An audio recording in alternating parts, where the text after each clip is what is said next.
Hi, I'm Jamal, and this is Great Blog Jam. I've come across something very disturbing to me personally, and it surrounds the gun debate that's currently going on in America. There always seems to be a need for a boogeyman in America of some type, something to make us afraid enough to maybe to take a position on something. And in this case, the boogeyman is criminals.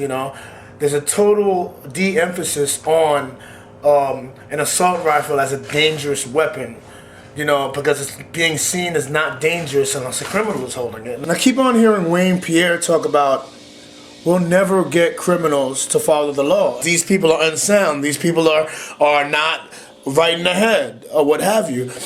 The truth is, and reality is, that anyone in America is capable of committing a crime. Anybody is capable of committing a crime. I mean, why make any laws if criminals are not going to pay attention to it? The fact is that an assault weapon is a dangerous item in anybody's hands, in the hands of a 6-year-old, in the hands of a 5-year-old.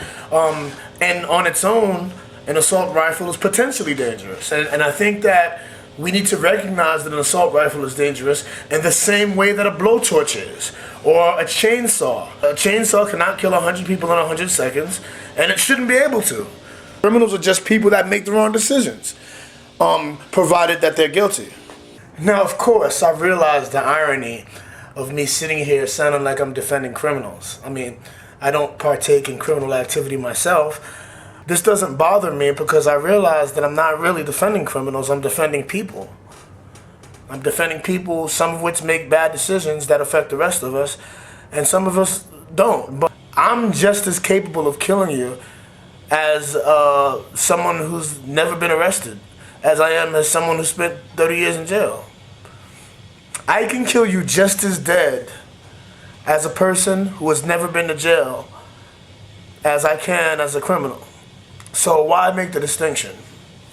The truth is that we need to make guns less available to everybody.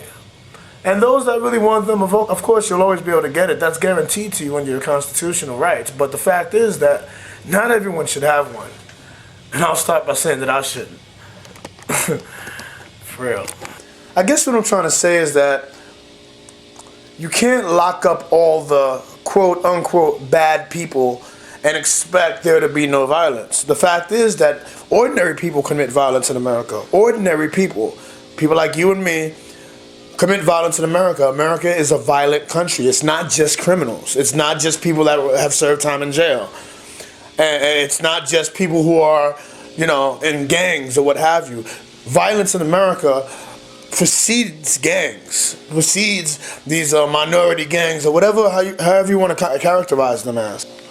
We've actually become such a violent people right now that quite literally the more guns that are available in our society, the more people are going to shoot. The real problem with this idea that only criminals are irrational is that it ignores the fact that it's not only criminals that act irrationally in our society. It's not. The fact is that people act irrationally, and it's been known that if you give people more opportunity to be irrational, some of them will be, whether they've committed a crime before or not. So the issue is not just guns in the hands of people who are affirmed criminals. It's guns in the hands of people who would be or potentially criminals. And how can you really tell that by looking at a person? You can't always tell that by somebody's history. So the fact is that, we can't just badmouth criminals and say that's an answer to our violent problem. It's not just criminals that are violent. That's a fact. Thank you for listening to Jamal C. Wright. Subscribe if you can. I'll be putting one up at least once, twice a month. Peace.